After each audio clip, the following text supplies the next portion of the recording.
Welcome everyone and welcome back to The Coach Approach. It's your coach Blake the Black Faker, and today, we're going to be looking at, well, not really looking, I guess we're going to be talking, because this gameplay has nothing to do with the concept at all, but we're going to be talking about how to prevent your teammates from throwing your games, including yourself, because sometimes it's you. Don't give me that bullshit. So we're going to be talking about and discussing how to prevent your teammates from throwing your games, because sometimes when you guys have a lead, you just do some random crap and then you end up throwing your games. So if that interests you, you know what to do. I mean, pretty much you just keep watching. There's no segue to that. I'm just keep watching and you'll, okay. Well, anyway, let's get started.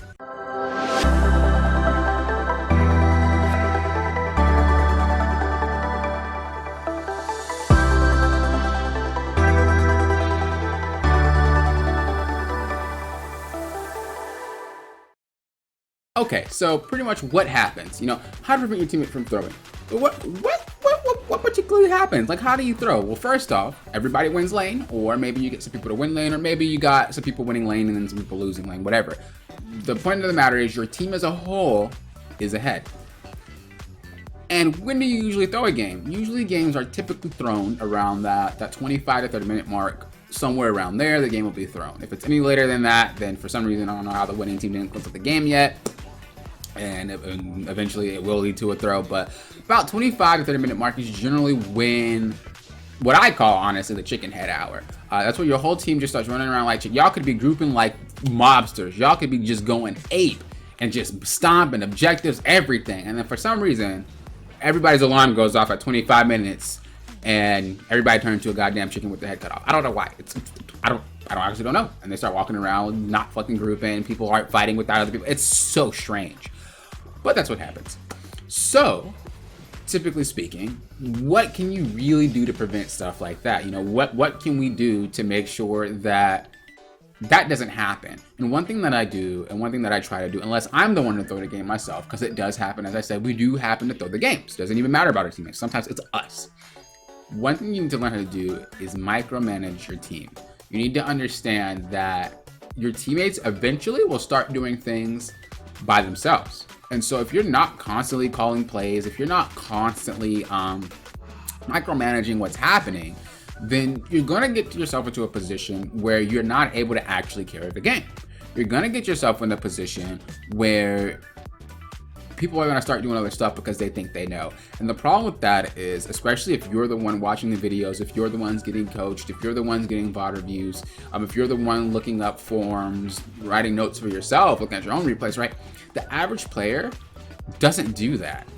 So essentially what you're doing is you're trusting an average player that's been stuck in an elo for damn near 4 years. Ain't nothing wrong with that. I'm just saying, as a teammate, you're trusting them to know what to do to climb and know what to do to win your game. But if they knew how to win their games, they wouldn't be where you are. Or where you are, you know what I mean?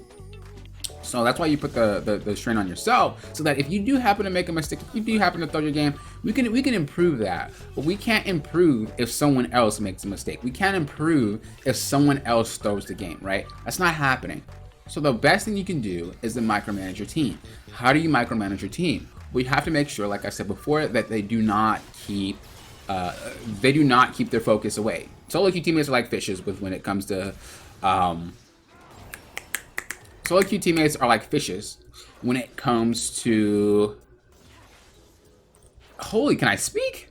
When it comes to attention span, right? Fish, their attention span they're terrible, right? And that's what teammates are, right? You call for a dragon, you have one team fight. If you want to do bad, you better ping that shit before dragon ends, because if you don't, they're like, oh, squirrel, CS, oh, camps, oh, like you don't want that shit to happen. You want them to be flowing the game nice and smooth. Make sure that everything is laid out properly, so that, okay, we're doing this next, we're doing this next, everybody back, everybody recall, we're doing this next.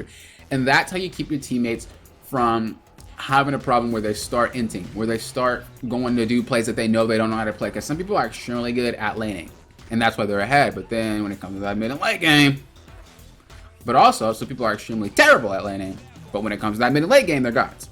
So this is the way to prevent them from those players that do suck in laning phase, to prevent them from getting to the point where they're better at it, okay? Especially when it comes to champion-wise, if your champion's early game and theirs are not, stuff like that. You want to make sure that we're at a constant pace. And so we're doing dragon. Okay, we're doing Rift Herald. Okay, we're getting this tower down here. We picked off one. Okay, let's get mid tower. You know, we got to make sure that we're constantly pinging. And if you're not pinging in your games, it's a problem. A very good like little entry way to learning how to ping is set yourself timers. Set yourself goals for pinging. So what I usually recommend is like 20 pings per game. That's easy. When you get better at that, then you do 25, then do 30, then do 40, you know, and then keep increasing it. That way you're always pinging. That way you're always paying attention to what's going on. You can start by just pinging objectives, and then you can start by pinging players back from fighting, because what usually happens is players don't ping anything, and then when players start getting ready to int, they want to ping people back. Well, guess what? If you would have pinged them before they started inting, they would already be conditioned to listen to pings, right? Your teammates are not human. Okay, they're monkeys. Okay? When scientists train monkeys, they don't write letters. They don't say, here, read this. They fucking use lights and sounds. What do you got? Lights and sounds. Use that bitch. The only time I actually type is when it's about 45 minutes in, and I know if I don't tell these people what to do, excuse my French, they're gonna just like throw the game. Because players, especially in lower elo, they don't get to experience late game too much, and so they don't have the practice to actually team fight 5v5s. They don't have the practice, you know, they don't experience it that much. So it's not fair to say that they know how to do it. And so the best way to kind of go about that, like I said, is to just lay out plans all the time. That way there's something to do. When you slip up and you don't call something and your team starts doing something crazy, then they're gonna die. And when they die, emotions, you know, get the best of some people, and then they're probably not gonna listen, and then here we go with this nonsense, and the game is thrown. So back to kind of just restate everything. Make sure that we are picking our teammates constantly, no matter what. Pinging the junglers over there, pinging the mid laners roaming, pinging the supports roaming, pinging the top laners teleporting, blah blah blah blah blah, pinging the summoners. Make sure you're constantly calling for plays, making sure you're the one set up the plays. You know, don't be the person to only go to plays because the teammates or the other team is already setting up the play. You have to be the one to initiate those plays. You have to be the one to do the plays. You have to be the one to make sure that you're the reason why plays are happening, not the other way around. You want to play League of Legends. You don't want League of Legends to play you, okay? So when you're always doing that, when you're always pinging, telling people what to do, telling people where they are, making sure that the team is conditioned to the fact that you're pinging all the time, eventually when it gets to the point where you're calling stuff, it's just like, oh, ping, let's go. Oh, I hear the ping, let's do it. Hey, like here, let's go. You gotta make sure you're pinging more than once. Okay, you can't just ping once and be like, oh, they didn't listen. You gotta ping about 5 times, okay? You get to have 6 for free. I usually run the fuck out. I need to calm down so that I don't run out, because then it gets to a point where I need to ping something, and it's like, I don't have any pings left. You're about to die. But for the most part, you don't have to do as much as I do. 4, I think, is pretty good. 5, if you really want to be sure, but 4 is fine. Another thing you can do to make sure that you're pinging constantly is you can ping slower. If you ping slower, you can ping more. So it's like ping, ping, ping, and use the red ping. It's a lot louder than the yellow ping, okay? So it's easier to do. Also, when you are pinging, ping on the champion. You don't have to move your camera. Just ping on the map where the champion of the teammate is, so that way you can have it basically appear in front of their faces. It's easier to see it and hear it when it's closer.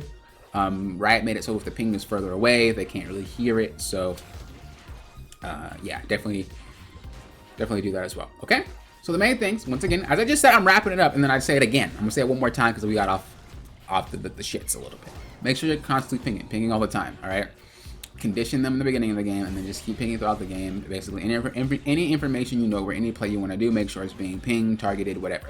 The next one is make sure you're looking to make sure you're going from play to play to play to play. Don't let your teammates get time to think. If they have time to think, it's an issue.